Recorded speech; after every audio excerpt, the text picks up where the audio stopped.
Wabarakatuh. Apa kabar anak-anak? Kita akan belajar tematik A, subtema 2, pembelajaran 2 dan 3 dengan tema indahnya kebersamaan. Nah, sekarang kita akan membahas bentuk kerjasama dalam keragaman. Apa sih kerjasama itu? Kerjasama adalah saling membantu. Pekerjaan yang berat akan terasa lebih ringan karena adanya kerjasama.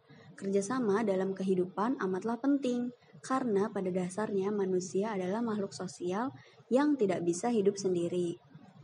Nah, berikut salah satu contoh bentuk kerjasama dalam keragaman di sekolah, yaitu bergotong royong membersihkan kelas agar kelas menjadi bersih, menghias kelas agar kelas menjadi bagus, dan bagaimana sih sikap saat bekerja sama dalam keragaman.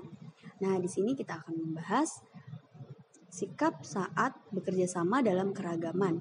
Menghargai perbedaan pendapat sesama teman, menumbuhkan sikap toleransi, dan lain-lain.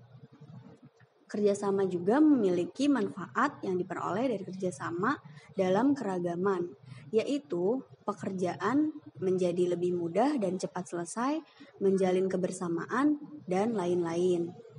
Selanjutnya, pola lantai. Pola lantai adalah garis-garis di lantai tari yang dilalui oleh seorang penari. Garis-garis di lantai tari dibuat sebagai garis acuan bagi penari. Nah, di sini kita akan bahas macam-macam pola tari. Yang pertama, ada pola tari vertikal, berarti pola lantai yang membentuk garis lurus dari depan ke belakang atau sebaliknya.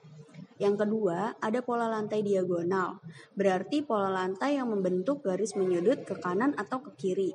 Dan yang ketiga, ada pola lantai horizontal, berarti pola lantai yang membentuk garis lurus dari kanan ke kiri atau sebaliknya. Dan yang terakhir, ada pola lantai melengkung, terdiri dari 3 macam, yaitu garis lingkaran, angka 8, huruf U atau lengkungan. Nah, sekarang kita akan membahas mengenai tarian Bungong Jempa. Tari Bungong Jempa termasuk dalam tarian berkelompok. Saat melakukan tarian berkelompok, semua penari melakukannya dengan kompak, selaras, dan seirama. Tarian Bungong Jempa bisa dilakukan dengan cara duduk ataupun berdiri. Jika dilakukan berdiri, tari Bungong Jempa memiliki pola lantai. Nah, berikut ini adalah formasi gerakan atau pola lantai dari tari Bungong Jempa. Di gambar pertama, penari secara bersama membentuk formasi pola lantai horizontal. Di gambar kedua, penari bergerak menyebar membentuk formasi pola lantai setengah lingkaran. Di gambar ketiga, penari bergerak ke depan membentuk formasi pola lingkaran. Dan yang terakhir, penari bergerak menyebar dan saling berpasangan. Nah, sekarang kita akan belajar mengenai bagaimana cara merawat indera pendengaran. Yang pertama, gunakan pelindung telinga saat dalam kebisingan. Penggunaan pelindung telinga dapat mengurangi tingkat paparan kebisingan dan risiko gangguan pendengaran. Pelindung telinga yang dapat melindungi pendengaran bukan berarti earphone ya. Yang kedua, hindari volume yang terlalu keras. Hal ini dikarenakan suara musik langsung masuk menuju gendang telinga yang apabila terlalu keras dapat mempengaruhi pendengaran. Kamu dapat melindungi telinga dengan mengikuti aturan 60/60. Sarannya adalah mendengarkan dengan earphone pada volume tidak lebih dari 60% selama tidak lebih dari 60 menit sehari. Yang ketiga, hindari membersihkan telinga dengan benda berbahaya. Memasukkan benda apapun ke dalam saluran telinga berisiko merusak organ sensitif seperti gendang telinga. Dan juga jangan membersihkan telinga dengan alat yang bisa menusuk atau benda yang tajam seperti peniti, lidi, atau batang korek api.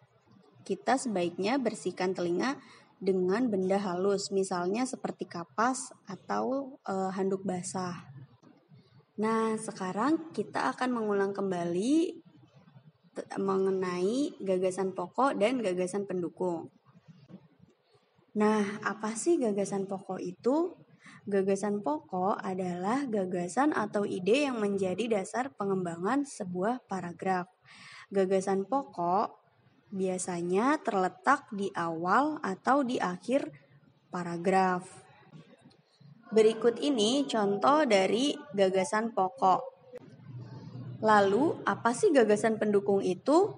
Gagasan pendukung merupakan tambahan yang berfungsi menjelaskan gagasan pokok. Nah, gagasan pendukung ini kalian bisa temukan di akhir paragraf.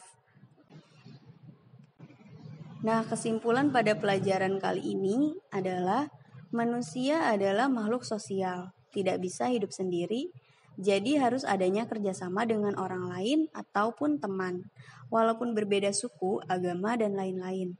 Salah satu contohnya juga pada saat melakukan pertunjukan tari, dibutuhkan kerjasama agar tarian terlihat kompak dan juga indah. Dan tak lupa kita juga harus menjaga telinga dengan baik agar tetap sehat. Sekian pelajaran kali ini. Wassalamualaikum warahmatullahi wabarakatuh. Terima kasih.